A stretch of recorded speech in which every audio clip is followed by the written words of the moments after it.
ká mọ̀ sọ I'm not going to say anything ìgbà táwọn tó ń dẹ̀ lo fóònù wọn náà dìgbà Alhaji Monsuru tán wọ́n ti struck out kéèsì wípé àìsẹ́ kéèsì wọn tán adúpẹ́ fọlọ́run Ọlọ́run jẹ́ ká rí aburú mọ́ Ọlọ́run bá wa tó ìlú wa sẹ́sọ̀ ní tí mo wí yẹn but this is where I'm going Alhaji Monsuru bá sọ kíní kan fún mi níjọ́ náà which I really appreciate mo ń dẹ̀ rí ní ìsìn lára àwọn èèyàn wa ọ̀pọ̀lọpọ̀ nínú àwọn èèyàn wa tó wà pẹ̀lú wa ní ìsìn olóṣèlú ni wọ́n wọn ò ṣetán láti attack Yunusa torí pé wọ́n ń bẹ̀rù pé káwọn ọmọ lose followers nínú àwọn tó wà pẹ̀lú wa. Àwọn míì ṣiṣẹ́ òṣèlú ni báwọn oní PDP ṣe ń ṣe PDP ó tọ̀ lẹ́gbẹ́ náà sọ fún mi I'm not a partisan person. Mo ti ṣe nígbà mo fi support Buhari gan, I'm not doing it as an APC ẹ̀bí nǹkan kan, I'm doing it for the love I have for Buhari. Mi pẹ̀lú Buhari tí ó gbé Maiduguri ní 1975,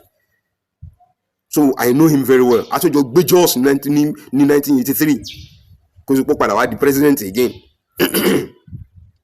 wọ́n fi tọ́pù Shagari's government. So wọ́n just Jímọ̀ tó kàn tí wọ́n fi padà tọ́pù government òru Jímọ̀ mọ́júmọ́ Saturday èmi pẹ̀lú Buhari jọ kírun níbi kan náà. Alhaji Makama Ibrahim ó sì ń bẹ láyé ń bẹ Jos, mo lè fún yín nọ́mbà rẹ̀ kẹ́pẹ́kẹ́ bílẹ̀. Ó jókòó lẹ́gbẹ̀ẹ́ mi báyìí níbi ọwọ́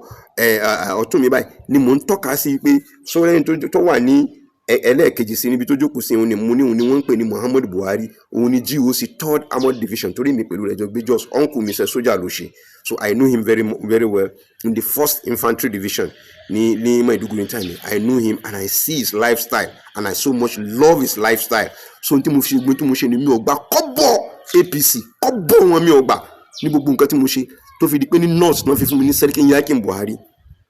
Tẹ́fẹ́ sọ mi di Serikin Yakin Buhari. I blast Atiku, I blast even Mr. President ngbà náà.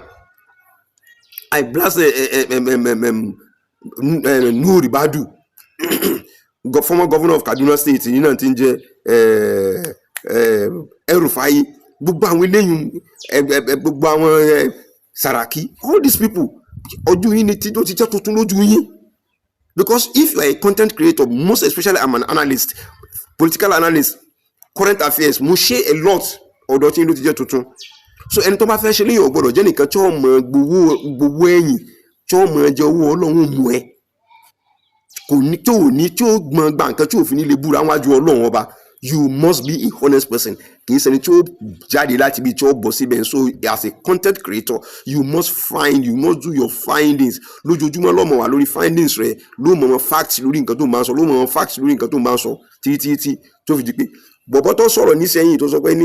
pé ọba àwọn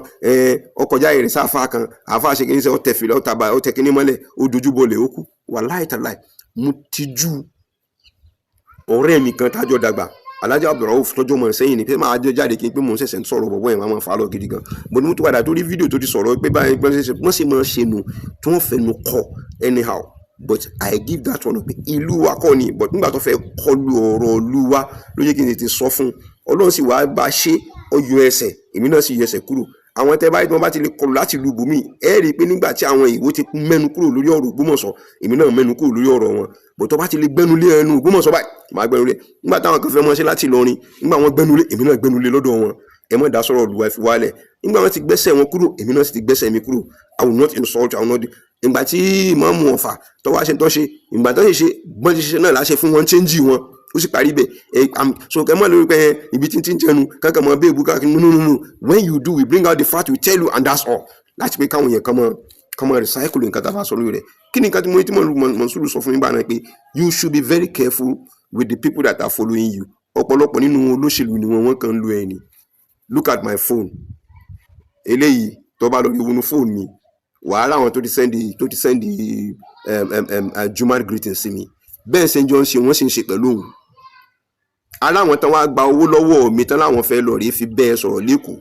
Mo ti spend more than 400,000 lé wọn lórí pé wọ́n fẹ́ lọ bẹ́ẹ̀ sọ̀rọ̀ lẹ́kọ̀ọ́ wípé wọ́n ti rí ẹ wọ́n ti fẹ́ bẹ́ẹ̀ sọ̀rọ̀ o wípé kọ́ mọ́ bá sọ̀rọ̀ mọ́ pé kọ́ lè bá dákẹ́ let's sit down and forget these things pàápàá kíní kankan. Yes, confession lélẹ́yìí. Aláwọn ti ń sọ ọmọ pé kódà báwọn ṣe ń jọ sọ̀rọ̀ pẹ̀lú àwọn tájọ jókòó yìí nísìn wọ́n ń fi Tosca fi ṣe ẹlẹ́rìí ńgbà náà wípé ṣé kò sẹ́ni tó yẹ pé nínú àwọn tán lórí jókòó tán bájọ jókòó tá a fẹ́ lórí mọ́ ṣe tẹ̀sí tá a fẹ́ ṣe kínní ṣé kò sí nínú wọn tó yẹ pé wọ́n ti múra nǹkan tá a fẹ́ fi sọdún lẹ̀ lọ́dọ̀ wọn tó yẹ pé wọ́n fẹ́ gbà lọ́dọ̀ Alhaji Mọ̀nsúrù.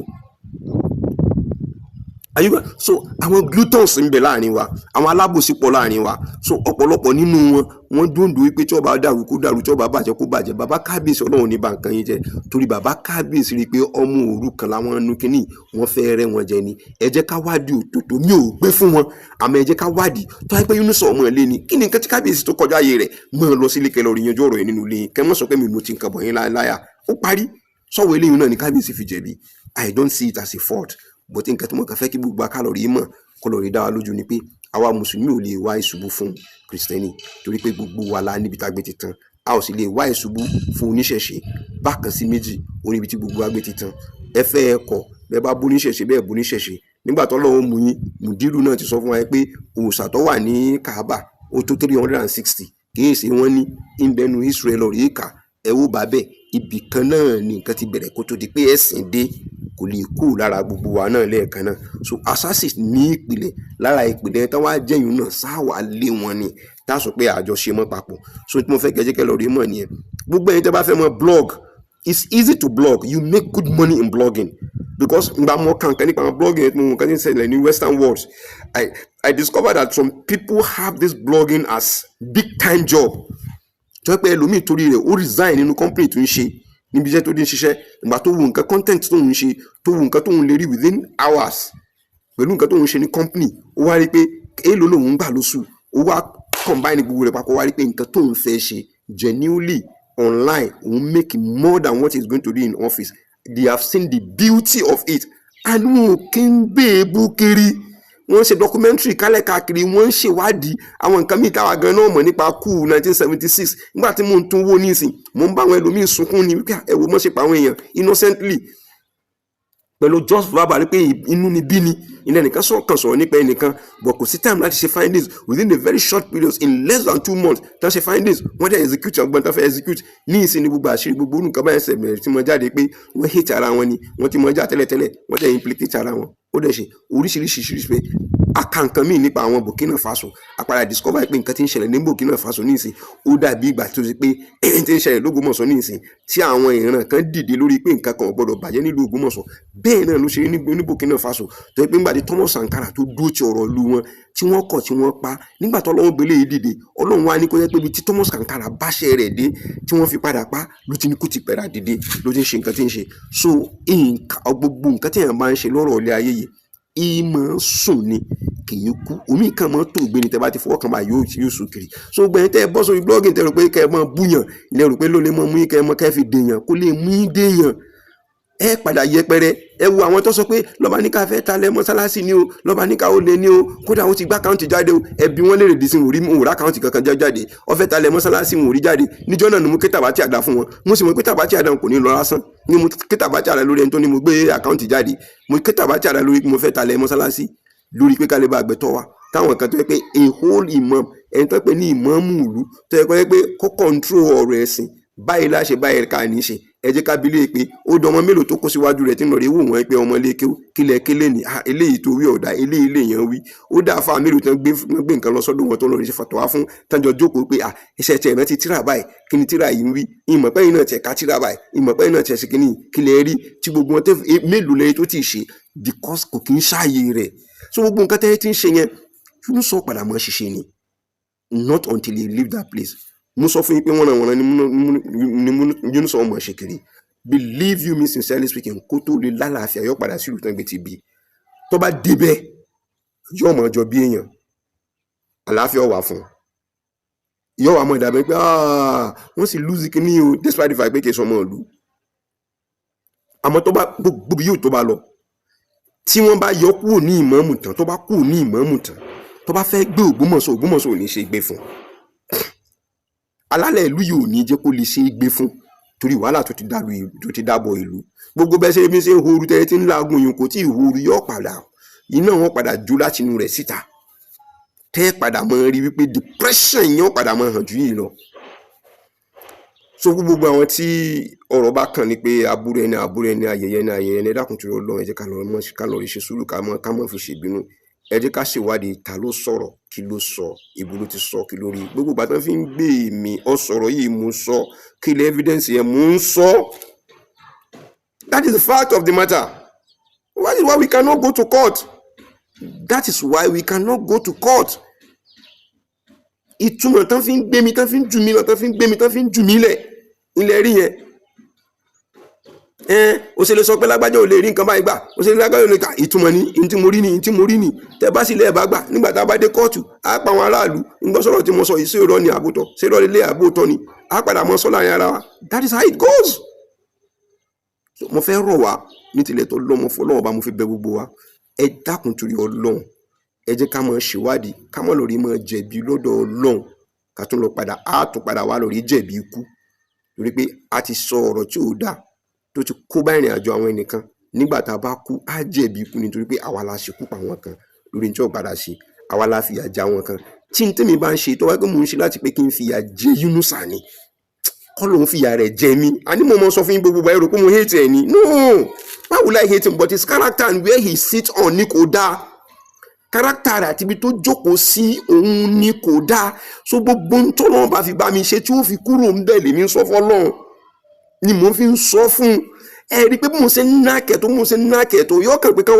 wá gbé mi lóru náà mo ṣe wá gbé mi lóru ni kò lè fojú hàn àwọn ọlọ́pàá náà ò lè sọ pé òun lọ rán wọn wá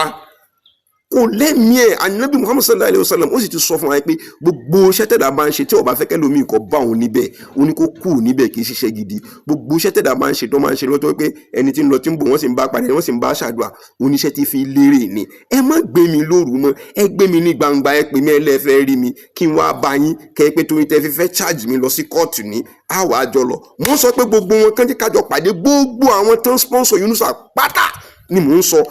ẹ mọ ẹwò ẹ kàn wá wòran ni ní kóòtù kẹkàn wá wòran ni kí gbogbo wọn kàn mọ sọ pé ẹ̀sùn tán fi kàn lọ́ba níkà ni ìwọ ẹ̀sùn tí mo fi kàn ní ẹ̀sùn tí mo fi kàn ní kẹ́kẹ́ kí n mọ ẹ̀dífẹ́ǹdì gbogbo wọn pátápátá ni màá gbé ṣubú ẹgbọ́n nǹkan tí mo sọ fún yín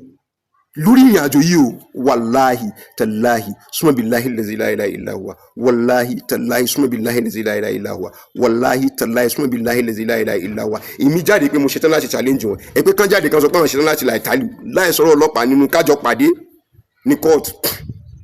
kájọ pàdé hall bìkan pé ẹ mọ́ ti jà mú wọn àtàbà ti yóò múra ní tẹ́lẹ̀ ẹ gbogbo wọn tí wọ́n bá láyà towó wọn kò sẹ́ńtọ́ láyà ẹnu wọn tó lè jáde pé àwọn làwọn sponsor Yunusa ẹ jẹ́ kán jáde kan pé èmi ni mo fowó lé lórí pé gbogbo tí ọba dà kọ́dà bí lu ọba fọ́ kí lu ọ̀fọ́ ẹ pé kán sọ bẹ́ẹ̀ náà àbí kan pé àwa náà ṣe léè fún mi torí pé gbogbo tí a bá fẹ́ ṣe nílùú ìtorí kábíyèsí là ń fi bínú kábíyèsí tí ọba dàrú kọ́ dàrú àwọn àti ìfẹ́ túbi tẹ́ ń rìn lọ nípa ọ̀rọ̀ ti kábíyèsí torí pé àwọn evidences làwọn àmọ́ dúró lé lórí tí evidence bá ti dúró lé mi lórí báyìí sẹ́mọ̀ èmi Zubairu Muhammed tàbí no you can't stop me I will come out and I will say it you can't I will come out and say it any little one tẹ́ bá gbọ́rọ̀ Gandhi lẹ́nu mi tẹ́ bá gbọ́rọ̀ kábíyèsí lẹ́nu n ò tí ì rọlù kábíyèsí ni kò tí ì decide pé evidence tí mo rí lórí ọ̀rọ̀ tó ń sọ nípa kábíyèsí nìyí ẹ mọ̀ rò pé mi ò lè wá bọ́ sórí bàbá Gandhi bàbá eye service nù bàbá Gandhi gbogbo àwọn tí wọ́n tó pé ọmọ kankan bí táwọn ti ń bọ̀ wá bàbá Gandhi eye service nìyẹn ẹnìkan rọlù Gandhi kí n wá rí pé ó rọlù Gandhi wallahi tallahi kórì rẹ kó ga sókè ju òkè tó ń wò yìí tó kọjá bẹ́ẹ̀ wọ́n á bá ẹ sọ̀kalẹ̀ so that's the truth of the matter so fact tó wà ń bẹ ni pé èmi Zubairu Muhammed Taofeek mi ò ságun o wàláhì mi ò sá ogun mo kàn ń bẹ̀ yín ní gbogbo ẹ̀yin tẹ́ fẹ́ mọ̀ sọ̀rọ̀ nípa ọ̀rọ̀ Ògbómọ̀ṣọ́ go and do your findings ẹ bá béèrè wò pé kí ló fa gbogbo àwọn àfáà tí wọ́n wá tí wọ́n gbé wọn ò rọrọ̀ sọ tara ń gun wọn I slept lẹ́yìn ìgbà tí mo subscribe tó láàárọ̀ yìí mo bá ní kí n ra sùn kí n relax there and I still dream of this land the way it is mo rí Malam Hassan mo rí group yìí gbọ́n ti dúró báyìí ipe wọn ti fẹ́ mọ ya fọ́tò wípé àwọn ọmọ ilé ayé lára wallahi tallahi sọ́n bí láì lẹ́sẹ̀ nítorí mo sọ fún yìí wípé wọ́n fẹ́ mọ ya fọ́tò wípé wọ́n ń bẹ àwọn ilé ayé lára wípé ẹ̀ bá incorporate bọ̀bọ̀ yìí wọ́n bá fi sí pé wọ́n fi sí róòlù wájú wípé wọ́n fẹ́ ya fọ́tò pẹ̀lú rẹ̀ wọ́n ṣe ní ká ya fọ́tò pẹ̀lú rẹ̀ báyìí pẹ̀lú ibi táwọn yẹn dùn mú fi Ọlọ́run ọba tí mò ń sìn tí wọ́n bù mí tí màá lọ rí bọ́ Ọlọ́run ọba mo fi búra fún yín àárín àwọn tó tó níbi fọ́tò yẹn táwọn èèyàn pọ̀ lọ́sẹ̀ àárín yẹn sì là sí méjì báyìí bí ìgbà tí katapila bá láwọn sáàrin ó sì là sí méjì báyìí bí Hassan ṣe kú láàrin wọn ni pé wọn ò ní dúró tibi tí Yunusa bá wà o mo fasájú ẹ̀dá Muhammad sallallahu alayhi wa sallam mo fi búra fún yín ṣé kò ti là sí méjì tẹ́lẹ̀tẹ́lẹ̀ náà ṣé bí wọ́n tó ń confam rẹ̀ fún mi nínú àlá tí mo lá ni wọ́n ti pín ìlú yìí sígbà kódà nínú ibẹ̀ yẹn wọ́n fẹ́ mọ bẹ̀bẹ̀ ní àwọn tí wọ́n wí àwọn àfáàfáà yẹn wọ́n fẹ́ mọ bẹ̀bẹ̀ lórí pé kálukú sọ ẹnìkan gba microphone ní sọ pé òótọ́ ọ̀rọ̀ ti fojú hàn ṣé ọ̀rọ̀ tí ìmáàmù sọ yìí nìsín ṣé kò ti fi hàn pé òpùrọ́ ni kíní kankan wàláhì tí wọ́n bá fi ṣe àròsọ kọ́lọ̀ ọba kó fìyà rẹ̀ jẹ mí ní kíákíá káwọn èèyàn kan rí kan mọ̀ ní tí mo sọ fún yìí pé sẹ́yìn rí pé kíní yìí ó ti fara hàn ní ìsìnkú ọmọkùnrin yìí kì í sọmọ inú ilé kíní kankan bẹ́ẹ̀ látọ́ ẹ̀sẹ̀ wárí láwọn ẹnìkan wọ́n wá ní ẹ jẹ́ ká ṣe níbò ẹ jẹ́ ká pe àwọn èèyàn páwọn èèyàn bẹ̀rẹ̀ sí mọ́ dìbò wọ́n fẹ́ mọ́ ra pépà láti pé kán mọ́ fi dùn bá afẹ́fẹ́ sì bẹ̀rẹ̀ sí mọ́ gbé àwọn pépà yẹn kúrò ní wàláì afẹ́fẹ́ sì ń fẹ́ àwọn pépà yẹn dànù ibi ìdán ìfẹ́ dìbò wípé bóyá ọmọ ilé ni àbọ̀ ọmọ ilé kọ́ ilé nìkan ni lásán sọ pé mọ̀ dá wọn lóhùn àwọn ti rójòdó ọ̀rọ̀ nílẹ̀ kíní kankan wọn náà dá ẹ jẹ́ ká kọ́kọ́ ya fọ́tò kájú ká dìbò ká tó ṣe kíní wọn bí tán pé ti tó láì pé ọmọ ìdìbò báyìí kíní yẹn ká là wọn láàrin báyìí kíní yẹn dẹ̀ fọ́ sẹ́gbẹ̀ẹ́ báyìí ni òun gan tán fi síwájú Yunusa tán fi síwájú pé wọ́n wà síwájú pé wọ́n fẹ́ ya fọ́tò báyìí kò mọ̀gbà tó bára rẹ̀ láàrin àwọn èèyàn báyìí ni ló padà lọ rí já sí pẹ̀lú kíní láwàní rẹ̀ tẹ́ fẹ́ràn láti mọ̀ fi lò láti mọ̀ fi gbé sórí kíní yẹn náà ló wọ̀ lára rẹ̀ lọ́wọ́ lára rẹ̀ mo fi Ọlọ́run ọba tí mò ń sìn mo fi búra fún yín mo fi Ọlọ́run ọba mi tí mò ń sìn wàláhì mo fi búra fún yín mo fi Ọlọ́run ọba tí mò ń sìn wàláhì mo fi búra fún yín bó ṣe rí ni mo sọ fún yín yẹn so ó tún padà fún mi lọ́kàn balẹ̀ that is why I decided to come out láti pé kí n sọ fáwọn èèyàn wa ẹ jọ̀ọ́ torí Ọlọ́run ẹ̀yin tẹ́ jẹ́ Christians the Muslims are not against you most especially in Ògbómọ̀ṣọ́ land we are not and we will never be torí ọ̀kan kan náà ni wa ọ̀kan náà ni wa àti oníṣẹ̀ṣe àti gbogbo ibi kan náà láti ṣe ẹ fẹ́ sọ pé ẹ̀ ní jẹ ọkà gbẹ̀gìrì mọ́ ni ṣé oníṣẹ̀ṣe náà ṣe ọkà gbẹ̀gìrì fún ni àbí mùsùlùmí pẹ̀lẹ́rù ògúfe àtẹ̀kọ́ gbóná kí ló ta fẹ́ unite níbi jíjẹ táwa nínú unite níbi ìjẹ́ kan náà ogun ọ̀jàjà kókó gbọ́n sọ́rí christian ó wí mùsùlùmí ó wí oníṣẹ̀ṣe ó wí ẹ wàá jẹ́ kẹ́ni rádaràdà kó wá là wá láàrin no ẹ mọ̀ jẹ́ ká tọ̀lọ̀ rẹ̀ṣẹ̀ mọ̀ bẹ̀ wá ní lórúkọ Ọlọ́run ọba ẹ jẹ́ ká ìkàtọ́ba wọ́n ní ìkàtọ́ba ṣe remú nìyẹn fi remú ni ìkàtọ́ba ṣiṣẹ́ lọ́ba gé ni ẹ face it squarely I am also going to be part of the witness principal witness wàhálà I am going to be a competition against it but mo mọ̀ pé ó lè ṣe kẹ́ mọ́ lè petition yẹn kọ́ torí àwọn tó ń sponsor rẹ̀ wọ́n ti wà pẹ̀lú rẹ̀ ní ìsìn wọ́n ti ń jáde nítòkù tó ń ṣe nìyẹn wọ́n ń wà tilé sílé ní gbogbo òru àná nìsín wọ́n falẹ̀ wọlé ní tẹ́ ń lé gbogbo àwọn ọ̀gá chọ́ọ̀chì kálẹ̀ káàkiri láti mọ bẹ̀ wọ́n pé bá abẹ lágbájá bá abẹ làkàṣègbè so Ọlọ́run sì ní wọ́n sì tún láwọn èèyàn lókè ní stéètì nínú àwọn so called Muslims tí wọ́n wà ń bẹ tí fi ń bú kábíyèsí tí wọ́n sì kankan tí wọ́n lè ṣe lórí rẹ̀ tó yẹ pé gbogbo wọn náà wọ́n rí wọ́n ń gbọ́ tí wọ́n lè ṣe kankan lórí rẹ̀ tí wọ́n fi ń bú gbogbo ẹlẹ́sìn tí wọ́n ń bú èmi o wọ́n fẹ́ ṣe tán tó wọ́n rán síta èmi lọ ń bá wí but I won't say you are referring to me tán bá bí ọ̀dà pé mi Zubairu Muhammed Taofeek èmi mi ń sọ títí ẹ̀ náà I'm calling you now because the right thing for you to do against ọ̀dọ̀ àwọn ọlọ́pàá wàá sue mi ní for 1 billion bí lágbájá ń bà mí lórúkọ jẹ́ a wàá lọ síbẹ̀ wọ́n á sọ pé kí lórúkọ mi màá pé Zubairu kí lórúkọ yẹn Muhammed Taofeek ta ni bàbá rẹ̀ Zubairu bó ló ṣe jẹ́ báyìí ni màá sọ wọ́n á pé ìwọ náà ta ni bàbá ẹ̀ ibi tá ti bẹ̀rẹ̀ ẹnu bàbá lọ́ọ̀yà bá mi bílẹ̀ sí tòótọ́ lọ́mọ ibẹ̀ náà ti máa mú paternity rẹ̀ jáde ìjọ tó bá pè mí lọ sí kóòtù nínú kéèsì tèmi láti bẹ̀rẹ̀ sí mọ́ paternity rẹ̀ láti bẹ̀rẹ̀ sí mọ́ mú jáde so gbogbo àwọn èèyàn rẹ̀ tán sọ pé àwọn fẹ́ wọnú kóòtù ìgbà táwọn náà wọ kóòtù tí wọ́n pè wọ́n gẹ́gẹ́ bí witness wọ́n wọ doc torí gbogbo wọn náà ni máa kọrúkọ wọn gẹ́gẹ́ bí àwọn witness ni yes wọ́n láì gbogbo àwọn olówó orí rẹ̀ yẹn gbogbo wọn ni wọ́n mọ̀ jẹ́ bí ẹlẹ́rìí fún mi àánú ẹ̀ mọ̀ èmi ìjọ dàgbà náà ṣe é mọ̀ mí àbẹ́ ẹ̀ mọ̀ ọwọ́ nǹkan tó bí ń kóòtù ní ẹ̀ka wọnú doc báyìí pé ṣe é mọ̀ lọ́ba ní ká bẹ́ẹ̀ mọ̀ ẹ̀ mọ̀ bàbá rẹ̀ abẹ́ mọ̀ bàbá rẹ̀ ẹran mọ́kà abẹ́ ẹran mọ́kà aran mọ́kà ẹ̀ mọ̀ àbúrò rẹ̀ àjọ mọ̀ sọ̀rọ̀ náà ní lórí ọ̀rọ̀ Yunusa òkè ẹ̀ mọ̀ òkè ajẹ́pẹ́ ẹ̀ mọ̀ dáadáa nu ṣe wá mílé abẹ́ mílé yìí ta ni bàbá ẹ̀ mọ̀ bàbá mi ẹran bàbá mi mọ́kà wọ́n ti blow rẹ̀ káàkiri àbí kì í ṣe pé nínú ìṣẹ́ ẹ sì mọ fámìlì mi sọ pé èmi ò mọ o ẹlẹ́yìn lẹ́yìn àbúrò mi lọ sílùú ìbò iná ilẹ̀ tún láwọn ìgbẹ̀tún fáwọn èèyàn mi lóúnjẹ bẹ́ẹ̀ ṣe ń wí fáwọn èèyàn kálẹ̀ káàkiri àgbọ́ torí pé ẹ mọ̀ mi ẹ mọ̀ bàbá mi ẹ̀tún máwọn èèyàn mi Yunusa tẹ̀ wọ́n ń gbé kálẹ̀ káàkiri tẹ̀ fi wọ́n ń gbógun tì mí ta ni bàbá ẹ̀ ẹ mú jáde kẹjẹ kárí ẹ mú bàbá Yunusa jáde àbí ìyá ẹ̀ ní kẹ́ ẹ mú wá sádùúgbò gbogbo àwọn ará àdúgbò fi wá ṣe yà fà wá rí aláwọ àgbà àwùbá mọ̀ọ́mọ̀ wọ̀nyí ọ̀la àwùbá mọ̀ kọ́kọ́rin pàdé ẹ̀ ṣe bẹ́ẹ̀ ẹ̀yin mọ́lé mi ẹ mọ yàrá bí tán gbé ti lè lọ rèé gbé mi yàrá bàbá mi náà ti lè gbé mi láti wá fi àńkọ́pù kó mi lọ́wọ́ lóru pẹ̀lú ìmọ̀ sí àwọn tó jẹ́ tẹ̀jẹ̀ mi fẹ́ fi ṣe ẹ jẹ́ ká mọ̀ yàrá bàbá títí ẹ̀ náà kẹjẹ kárí n tà ń sọ ní àwọ àmàwọ tẹ fi tí wá síjà àti fi ṣe àmọ́ tẹ bá wù yín kẹtùn lọ sí kóòtù ntẹ ẹlẹ́ẹ̀fẹ́ ṣe pé fẹ́ wọ kóòtù ní bí statement mi ni ma tẹ́lẹ̀tẹ́lẹ̀ mo máa ń reserve ni mi ò tẹ́ reserve mọ́ ní ìsìn I will not reserve anything ní ìsìn kò sí reserve mọ́ who is your first suspect you ó dẹ́ lójú bẹ́ẹ̀ ni ẹ jẹ́ kó wá jó sínú dock ní kóòtù kí n mọ̀ pé first suspect mi nìyẹn á dẹ̀ mọ́ ní witness pé wọ́n gbé lọ bí àwọn náà fi ń dà lúrú sí wọ́n lọ bá bẹ̀bẹ̀ ń bí àwọn lọ bá bẹ̀bẹ̀ bí sí wọ́n lọ bí lọ bá bẹ̀bẹ̀ àwọn sí wọ́n lọ bí lọ bẹ̀bẹ̀ wọ́n wàá mọ béèrè pé gbogbo bí tẹ́ lọ́hùn àwọn kọ́ àwọn yẹn náà wọ́n mọ̀ jáde pé sọ wá bẹ̀bẹ̀ àbí wọ́n wá bẹ̀bẹ̀ kí ni wọ́n wá bẹ̀bẹ̀ fún lórí kí ni ṣe lórí lọ́ba níkànnì àbí lórí yín sà. So ẹ̀yin Christian is a very big thing tẹ́ bá ṣe tán competition yín is a very wonderful one and it's going to be accepted ẹ wo it will fly ọlọ́yọ́ pẹ̀lú wa àwọn mùsùlùmí ò ní anything against anybody o ọlọ́run ní dẹ́ni kankan wá láàmú. Assalamu alaikum warahmatullahi wabarakatuh.